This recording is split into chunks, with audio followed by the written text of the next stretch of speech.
24-এ মোদি বাবুর ঘটি উল্টা। আরে দাদা কি বললে আরেকবার বলো।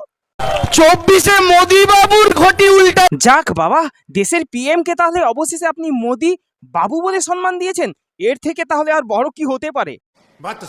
না মানে আমাদের দেশের লোক আর সারা বিশ্বের মানুষ উনাকে ভারতের প্রধানমন্ত্রী হিসাবে সম্মান করলেও আপনার দল আর চটি পিসি তো যা ইচ্ছে তাই বলে। জি স্যার, আপনি ঠিক বলিয়াছেন। এখানকার মোদির সবচেয়ে বড় চামচাটা কি করে দেখার অপেক্ষায় আছে। সে কি গো দাদা, মাননীয় প্রধানমন্ত্রীকে আপনি মোদি বাবু বলে সম্মান করলেন, এখন আবার মোদি মানে নাম ধরে ডাকছেন। वाह क्या सीन है। এই যে হাওয়া চলছে, সে হাওয়ার প্রমাণ হচ্ছে 24-এ মোদি বাবুর ঘটি দিল্লিতে উল্টোবে। হ্যাঁ ওই আশাতেই বসে থাকো চাঁদু। শকুনের জাতটাও ঠিক এমন, সারাদিন গরুর মরা আশায় বসে থাকে, কবে গরু মরবে আর আইস করে খাবে। ভাই শকুনের জাতটাই এমন। 24-এ মোদি বাবুর ঘটি উল্টালে এখানকার মোদির সবচেয়ে বড় চামচাটা কি করে দেখার অপেক্ষায় আছে। 24-এ মোদিবাবুর ঘটি উল্টালে এখানকার মোদিবাবুর সবচেয়ে বড় চামচাটা কি করে সেটা দেখার জন্য যেমন তুমি অপেক্ষায় আছো, ঠিক একইভাবে 24-এ চটি পিসির ঘটি উল্টালে এখানকার চটি পিসির সবচেয়ে বড় চামচা মানে তুমি কি করো সেটা দেখার অপেক্ষায় আছে সারা পশ্চিমবঙ্গের মানুষ। ঠিক বলেছো।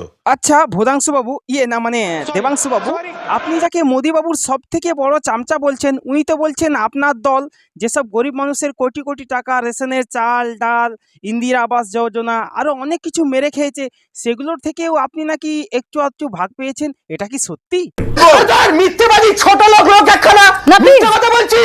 এত চটেই যাচ্ছেন কেন, একটু শান্ত হন। মিথ্যে কথা বলছি না না, আপনি এবং আপনার দল চুরি চামারি করা আর মিথ্যে কথা কখনো বলতেই পারে না, এটুকু বিশ্বাস পশ্চিমবঙ্গের মানুষের আপনাদের উপর আছে।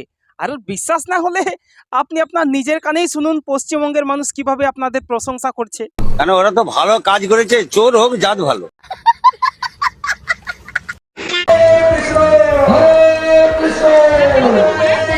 সে কি দাদা, কালীঘাট ছেড়ে তুমি তমলুকে গিয়ে খিচুড়ি বিতরণ করছো, ব্যাপারটা কি? नहीं नहीं नहीं सारुण के यहाँ कुछ तो गड़बड़ है, जरूर कोई ना कोई আরে এখানে গড়বড়ের কিছু নেই, পাবলিককে খিচুড়ি খাইয়ে সব ভোট লুটে নেওয়ার ধান্দা আর কি। বলেন কি? এখানে আবার বলা বলির কি আছে, পাবলিককে কি ওরা বোকা চোদ? Control control. না মানে আমি বলতে চাইছি যে পাবলিক আর অত বোকা নয় যে কিছুই বোঝে না। সারা বছরে অথবা ইলেকশনে জেতার পর এদের আপনি একবারও দেখতে পাবেন না। बात तो सही है। কিন্তু এরপরেও এত কিছু হওয়া সত্ত্বেও এদের অন্ধ চটিচাটা ভক্তরা বলবে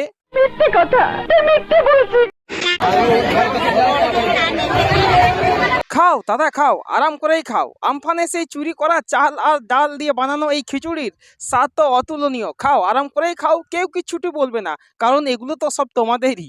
আরে দাদা বারবার ওইভাবে ঘাড় ঘুরিয়ে ঘুরিয়ে সবার মুখ ছিনে রাখার দরকার নেই। না মানে আমাদের দেবাংশুদা বারবার ঘাড় ঘুরিয়ে দেখে নিচ্ছে কে কে খিচুড়ি খাচ্ছে, আর খিচুড়ি খাবার পর এরা আদেও ভোট দেবে কিনা। একবার ভেবে দেখুন, সাধারণ মানুষ তাদের সব থেকে মূল্যবান ভোটটা এদের মতো চোরকে চোখ বুঝে বিশ্বাস করে দিয়ে দিচ্ছে, আর এরা মাত্র এক থালা খিচুড়ি সাধারণ মানুষকে বিশ্বাস করে দিতে পারছে না। বলেন কি? আরে দেবাংশু বাবু, আপনার তো খিচুড়ি খাওয়ার বা অন্যান্য খাবার খাওয়ার প্রয়োজনই পড়ে না, কারণ আপনি যে পরিমাণে হাওয়াই চটি চাটেন তাতেই নাকি আপনার পেট ভরে যায়। না মানে এটা আমার কথা নয়, এটা নাকি আপনারই কথা। আর আমি তো গর্ব করে চটি চাটি, আমার কোনো অসুবিধা নেই, বাংলার চটির অসাধারণ। তোর মাথা নষ্ট। আর এই হাওয়াই চটি চাটতে চাটতে কয় ডজন যে হাওয়াই চটি খেয়ে ফেলেছেন তারও কোনো হিসাব নেই। বলেন কি? তো দেবাংশু বাবু এইভাবেই বাংলার হাওয়াই চটি চাটতে থাকো আর সাধারণ মানুষের সেবার নাম করে দুর্নীতি চুরি চামারি করতে থাকো, ঠিক আছে? আচ্ছা ঠিক আছে। আর এটা করে হবে কি, মানুষ তোমাদের জয়গান গাইতে থাকবে আর প্রশংসা করতে থাকবে ঠিক এইভাবে। কেন ওরা তো ভালো কাজ করেছে, চোর হোক জাত ভালো। এখন তো দেখছি তোমাদের দলে আরেক নতুন দিদি নাম লিখিয়েছে, তোমার দলে তো দিদিদের বন্যা বয়ে যাচ্ছে গো। दीदी वाह दीदी दीदी वाह दीदी दीदी दीदी। আর এখন বাংলা সিনেমা ইন্ডাস্ট্রি আর বাংলা সিনেমা ইন্ডাস্ট্রি নেই, এটা এখন চটি পিসি ইন্ডাস্ট্রি নামে পরিচিত। আর দুদিন পরে পেপারে হয়তো এটাও দেখাবে যে বাংলা সিনেমা ইন্ডাস্ট্রিটি নির্মিত হইল মাননীয়া চটি পিসির অর্থানুকূল্যে। এরপর নিচে মেনশন করা থাকবে যে খরচ এত এত, শ্রমিক সংখ্যা এত এত, সময় এতদিন থেকে এতদিন, ইত্যাদি ইত্যাদি আর কি। তা দিদি সিনেমা জগৎ ছেড়ে তো নতুন জায়গায় নাম লেখালেন, সাধারণ মানুষের জন্য আপনি কি কি করবেন একটু শুনি। আমার শুধু একটাই বক্তব্য, মানুষের পাশে থাকো, মানুষের কথা শোনো, মানুষের জন্য করো। হ্যাঁ, আমরা জানি আপনি অনেক কিছুই করবেন, করেও দেখাবেন, কারণ আপনার আগেও নুসরত এবং মিমি নামে দুজন ছোট ছোট বালিকা এসেছিল এই রাজনীতিতে। গজব বেজতি আর উনারাও ঠিক একইভাবে আপনার মতো সাধারণ মানুষের কাছে প্রতিশ্রুতি দিয়েছিলেন তারা সাধারণ মানুষের জন্য অনেক কিছু করবেন, সাধারণ মানুষের পাশে থাকবেন। अच्छा কিন্তু সময়ের ব্যবধানে তারা আজ কোথায় হারিয়ে গেলেন কেউ জানে না। আসলে রাজনীতিতে উনাদের বয়সটা খুব অল্প ছিল, তো তাই পথ চলতে গিয়ে কোথাও হয়তো হারিয়ে গেছেন।